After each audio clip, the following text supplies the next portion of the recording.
സ്വാഗതം.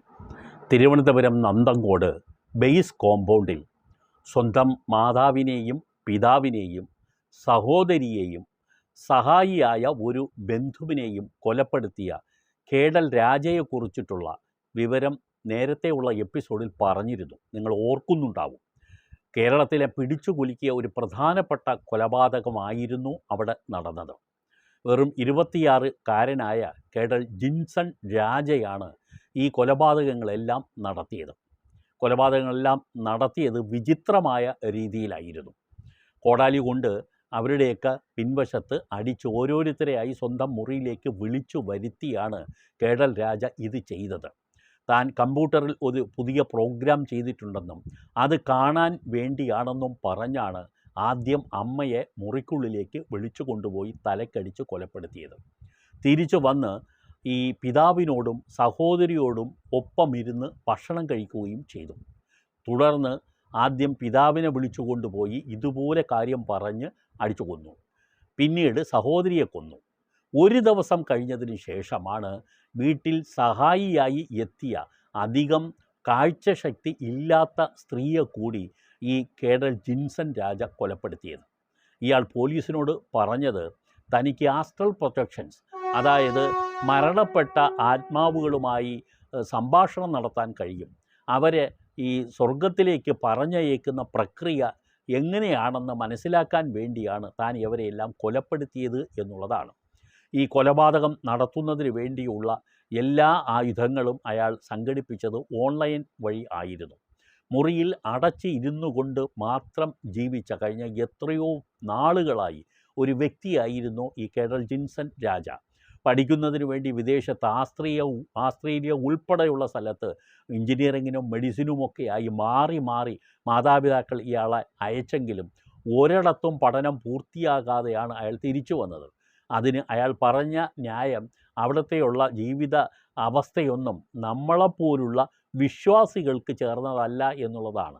വലിയ ദൈവവിശ്വാസിയായ ഒരു വ്യക്തിയാണ് ഈ കേഡൽ ജിൻസൺ രാജ. അയാളുടെ കുടുംബവും അങ്ങനെ തന്നെയാണ്. ആ പരിസരത്തുള്ളവരും ഒക്കെ തന്നെ ആ രീതിയിലുള്ള ദൈവവിശ്വാസികളാണ്, ഇവരുടെ ബന്ധുക്കൾ ഒക്കെ. അപ്പോൾ ദൈവവിശ്വാസം കുറഞ്ഞ നാട്ടിൽ എനിക്ക് പോകാനോ പഠിക്കാനോ വയ്യ എന്ന് പറഞ്ഞ് തിരിച്ചു വന്ന് മുറിക്കുള്ളിൽ അടച്ചിരിപ്പായി ഇയാൾ. കോടീശ്വരനായ ഒരു വ്യക്തിയാണ്, കുടുംബം അങ്ങനെ തന്നെയാണ്, ഇഷ്ടം പോലെ സ്വത്ത് എല്ലാ സ്ഥലങ്ങളിലും ഉണ്ട്. അപ്പോൾ ഈ കൊലപാതകത്തിനെ സംബന്ധിച്ചിടത്തോളം ശരിക്കും നേരിട്ടുള്ള ഒരു സാക്ഷിയും ഇല്ല. നേരിട്ട് കണ്ട സാക്ഷികൾ എന്ന് പറയും അത് ആരുമില്ല.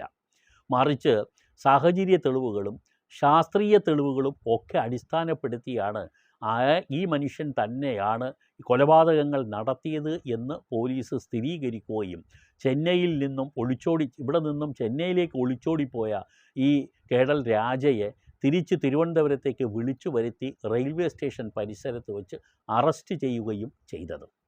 യഥാർത്ഥത്തിൽ ഈ കൊലപാതകത്തിന് പോലീസ് ഈ എടുത്ത ശരിക്കും സാക്ഷിമൊഴികളായി പ്രധാനമായും സ്വീകരിച്ച ഒരു വ്യക്തിയുണ്ട്. അയാളുടെ പേര് ജോസ് എന്നാണ്. ഈ കേഡൽ ജിൻസൺ രാജയുടെ അമ്മാവനാണ്. അമ്മാവൻ എന്ന് പറഞ്ഞാൽ അമ്മയുടെ സഹോദരനാണ്. ഇയാളും ഈ ബേസ് കോമ്പൗണ്ടിൽ 115 നമ്പർ സുന്ദരഭവൻ എന്ന് പറയുന്ന വീട്ടിലായിരുന്നു ഏകനായി താമസിച്ചിരുന്നത്. കാരണം ഇയാൾ അവിവാഹിതനാണ്. അതുകൊണ്ട് തന്നെ ഇയാൾ ആ വീട്ടിൽ ഒറ്റയ്ക്ക് താമസിച്ചിരുന്നു. സഹോദരിയുമായിട്ട് നല്ല ബന്ധമുണ്ടായിരുന്നു. ഇയാൾക്കവിടെ ഒരു 5 സെൻറ്റ് സ്ഥലവും ഒരു ചെറിയ വീടുമുണ്ടായിരുന്നു.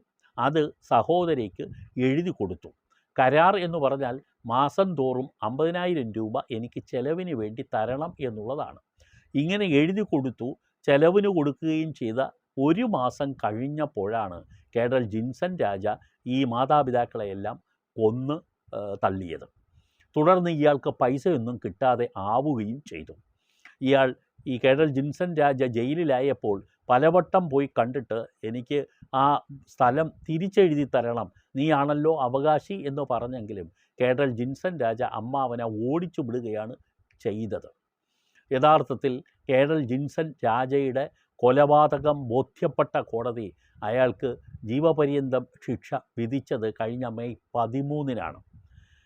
യഥാർത്ഥത്തിൽ ഈ ശിക്ഷ വിധിക്കുന്നതിന് ഏറ്റവും അധികം കോടതിയെ സഹായിച്ച സാക്ഷി എന്ന് പറയുന്നത് ഈ അമ്മാവൻ ജോസാണ്. ഈ ജോസിൻ്റെ സാക്ഷി മൊഴികൾ വളരെ പ്രധാനപ്പെട്ട ഒന്നായി കോടതി കണക്കാക്കുകയും കോടതി ഈ കൊലപാതകം നടത്തിയത് കേഡൽ രാജ തന്നെയാണെന്ന് തീരുമാനിക്കുകയും ചെയ്തു. കേഡൽ രാജ അത് നിഷേധിച്ചെങ്കിലും ഈ സാക്ഷി മൊഴി നിർണായകമായി എന്നുള്ളതാണ്. കാരണം ഈ കൊലപാതകങ്ങൾ നടത്തിയ ദിവസം രാത്രി ഈ കേഡൽ ജിൻസൺ രാജ ജോസിൻ്റെ വീട്ടിൻ്റെ കോമ്പൗണ്ടിനകത്ത് പതുങ്ങി കയറി വന്നത് ജോസ് ശബ്ദം കേട്ട് ഈ വാതിൽ തുറന്നു നോക്കിയപ്പോൾ കാണുകയുണ്ടായി. ഒരുപക്ഷെ തന്നെ കൂടി കൊലപ്പെടുത്താൻ വന്നതാകും എന്ന് ജോസ് പോലീസിനോട് പറയുകയുണ്ടായി. അന്ന് അയാൾ ധരിച്ച വസ്ത്രം ഇതാണെന്നും അന്ന് അയാളുടെ മുഖത്തെ ഭാവങ്ങൾ ഇതൊക്കെയായിരുന്നു എന്നും ഈ ബന്ധുക്കൾ, അതായത് മാതാപിതാക്കൾ എവിടെയാണെന്ന് ചോദിച്ചപ്പോൾ അവർ ടൂറ് പോയിരിക്കുകയാണെന്ന് കള്ളം പറയുകയും ഒക്കെ ചെയ്തുകൊണ്ട് ഈ കേഡൽ ജിൻസൺ രാജ ചെയ്തതെല്ലാം എണ്ണി ഒരു കളവ് പോലും പറയാതെ ഈ ജോസ് എന്ന് പറയുന്ന സാക്ഷി പറയുകയുണ്ടായി. കൊലപാതകം നടന്നത് നേരിട്ട് കണ്ട ദൃക്സാക്ഷി അല്ല ജോസ്. പക്ഷേ കൊലപാതകത്തിന് ശേഷം ഈ പ്രതി ചെയ്തതെല്ലാം കണ്ട ആളാണ് ജോസ്. അതുകൊണ്ട് തന്നെ ഈ പ്രതി ജിൻസൺ രാജ തന്നെയാണെന്ന് ഈ കോടതിക്ക് ഉറപ്പാക്കാനും കഴിഞ്ഞു. ഇപ്പോൾ ഈ എപ്പിസോഡിൽ പറയുന്നത് ഈ ജോസ് കഴിഞ്ഞ ദിവസം മരണപ്പെട്ടു എന്നുള്ള വിവരമാണ്. എന്തായാലും തൻ്റെ സഹോദരിയുടെ മരണം ഉൾപ്പെടെ കൊലപാതകങ്ങൾ നടത്തിയ ഈ കേഡൽ ജിൻസൺ രാജയ്ക്ക് കോടതി ജീവപര്യന്തം ശിക്ഷ വിധിച്ച വിധി അറിഞ്ഞതിന് ശേഷമാണ് ഇദ്ദേഹം കഴിഞ്ഞ 2 ദിവസം മുമ്പ് മരണപ്പെടുകയും ചെയ്തത്. യഥാർത്ഥത്തിൽ രോഗി ആയിരുന്നു. വയസ്സ് 63 വയസ്സ് മാത്രമേ ഉണ്ടായിരുന്നുള്ളൂ. കുറേ നാളുകളായി വീൽ ചെയറിൽ ആയിരുന്നു. ഞാൻ നേരിട്ട് കാണാൻ വേണ്ടി ശ്രമിച്ചിരുന്നെങ്കിലും രോഗാവസ്ഥയായതുകൊണ്ട് അദ്ദേഹത്തിന് സംസാരിക്കാൻ കഴിയില്ല എന്നുള്ളത് കൊണ്ടാണ് അത് ഒഴിവാക്കിയത്. ഇപ്പോൾ ആ സാക്ഷി പറയേണ്ടതെല്ലാം കോടതിയിൽ പറഞ്ഞതിന് ശേഷമാണ് ദൈവം അദ്ദേഹത്തിനെ തിരിച്ചു വിളിച്ചത് എന്നും കൂടി പറയേണ്ടി വരുന്നു. അദ്ദേഹത്തിൻ്റെ വീട് തിരിച്ച് എഴുതി കൊടുക്കുന്നതിന് കേഡൽ ജിൻസൺ രാജ തയ്യാറാകാത്തത് കൊണ്ട് ആണോ ഇത്തരത്തിൽ മൊഴി ജിൻസൺ രാജയ്ക്കെതിരെ പറഞ്ഞത് എന്ന് ചോദ്യം വന്നാൽ ഈ ജോസിനെ അറിയുന്ന ആളുകളെല്ലാം പറയും അങ്ങനെ ഉള്ള വ്യക്തി അല്ല ജോസ് എന്ന്. കാരണം കാണുന്നത് പോലെ പറയാൻ ജോസിന് ഒരു മടിയുമില്ല. സത്യത്തിൻ്റെ കൂടെ എക്കാലവും നിലനിന്നിട്ടുള്ള വ്യക്തി കൂടിയാണ് ജോസ്. എന്തായാലും ജോസും ഇല്ലാതായി. ഇനി ഈ കേഡൽ ജിൻസൺ രാജയെ സംബന്ധിച്ചിടത്തോളം ഈ ഭൂസ്വത്തുകളുടെ എല്ലാ അവകാശവും അയാളിലേക്ക് വന്നു ചേരുന്നു. പക്ഷേ എന്ന് പറഞ്ഞാൽ അത് അനുഭവിക്കാനുള്ള യോഗം ആ ചെറുപ്പക്കാരന് ഇല്ല. ഇനി അയാൾ ജീവിതകാലം മുഴുവൻ മറ്റൊന്നും സംഭവിച്ചിട്ടില്ലെങ്കിൽ അയാൾ ജയിലിനുള്ളിൽ തന്നെ ആയിരിക്കും. അഥവാ ഇനി ഏതെങ്കിലും തലത്തിൽ സർക്കാരിൻ്റെ ഏതെങ്കിലും ഒരു സഹതാപത്തിൻ്റെ പേരിലുള്ള ഒരു തീരുമാനം വന്നാൽ ഒരു പക്ഷേ അയാൾ പുറത്തിറങ്ങാം. അത് ഉടനെയൊന്നും സംഭവിക്കാൻ പോകുന്നുമില്ല. അതുകൊണ്ട് തന്നെ ഈ സ്വത്ത് അനാഥമായി തിരുവനന്തപുരം നന്തംകോട്ടും അതുപോലെ തമിഴ്നാട്ടിലെ ചില പ്രദേശങ്ങളിലുമൊക്കെ അനാഥമായി തന്നെ അവശേഷിക്കും. ഇതൊക്കെയാണ് ചില സാമ്പത്തിക മേന്മയുള്ള കുടുംബങ്ങളിൽ സംഭവിക്കുന്നതെന്നും കൂടി നമുക്ക് ചേർത്ത് വായിക്കാം.